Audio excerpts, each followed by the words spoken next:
Aloha and welcome to How to Work a Conference to Make It Work for You.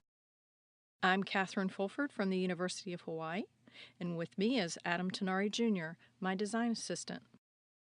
This is part 5 of a 5-part series, and this part is presentation delivery. And today we'll be talking about professionalism, mental, visual, and moral support, presentation skills, teamwork, and good design. First, professionalism. It's important that you create a professional impression, especially how you dress.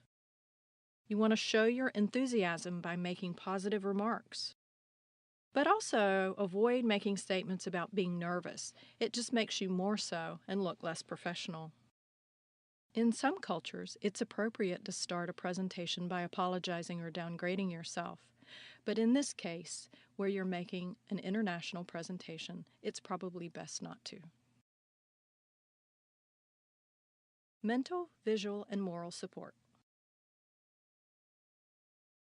One of the things that I like to do before I make a presentation is to use self-hypnosis. That is, when you wake up in the morning, your brain is actually in that state. And so what you can do is you can actually visualize yourself making your presentation and being successful. This is something professional athletes use. So what you want to do is visualize your success. Don't visualize any problems or challenges. Rather than trying to be myself, I try being somebody else. In other words, I think of somebody who's a fantastic role model for me, somebody that I admire, and I think, I'm going to be that person. Another thing is to visualize each point rather than having a lot of talking without changing visuals. In this way, rather than the audience focusing on you, they're focusing on the screen. So in this way, you're using the media to support your presentation rather than using written notes. So if you plan to say it, make a slide. Don't try to memorize. I can't tell you how many hours I've spent in practice in front of a mirror, making sure that all my gestures and everything were just right. Another idea is to go to your presentation room before you actually have your presentation. Go to somebody else's presentation in the room that you'll be in. Actually watch what it is that they do, see how they stand, and see where the equipment is and how well it works. You can actually try to go in and rehearse with your own slides. Sometimes it's available during lunch, and that's a really good time to try. And make sure that you can see every single slide. And if you have a friend, get them to come with you and stand and make sure that they can hear your voice clearly. Make sure to test all of your equipment. Check the compatibility of your presentation with the computer that's provided. And make sure that the fonts don't change and the transitions don't change. Sometimes when this happens, your computer and your presentation are all jumbled up. If you can, use your own computer, but always make sure to bring the proper connector. It's particularly important to check the sound system. If you don't come with your own speakers, you need to pre-arrange this to make sure that there are speakers in the room. And if there aren't, go quickly to the audio people to make sure that they can help you. The next thing to do is to calibrate your computer to make sure that the photos and videos actually show up on the screen the way that you want them to. Again, never be caught having to apologize. Another idea is to get there early just in case. You want to try to go to the session right before yours in the same presentation room. Another great idea is to make yourself an audience. Invite others whose work you think is related to yours. So if you've been to sessions whose work is interesting, go up to the front, tell them you're making a similar presentation the next day, and ask them to come. Another idea is to bring friends. It's much nicer to present in front of other people than an empty room. And then once you're finished, bask in the glory. Learn from your mistakes, but emphasize the positive. But always take pictures. Have people take pictures of your presentation because you'll be using those later. Delivery.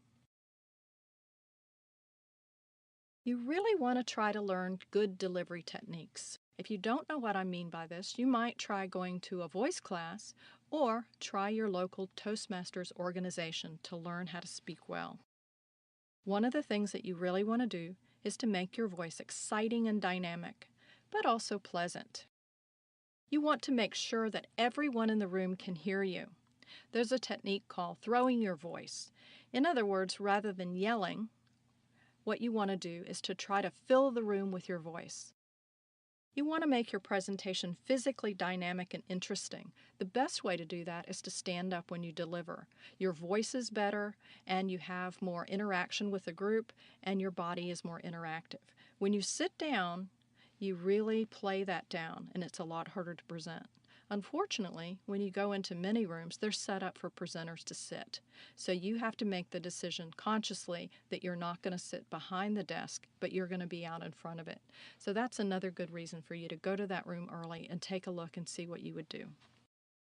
Be careful when you're in the room, though, not to block the screen. I can't tell you how many people I've seen that end up rainbow-faced and casting shadows on their presentation screen. And this looks a little bit silly, I must say. It's a good idea to post your presentation slides on the AACE website ahead of time. A lot of people like to do this. It gives them sort of an advanced organizer before the presentation. It also helps you be mindful of people with disabilities, because those that might not be able to see the screen very well will have it downloaded. You might also want to post a digital text outline that can be read by screen readers. Use universal design for learning. This way, you're helping not only people with disabilities, but people from other countries who may have difficulty in seeing or hearing your presentation. Be careful of reading long passages on the screen. Your audience may find this habit frustrating and boring. People can read twice as fast as you can speak.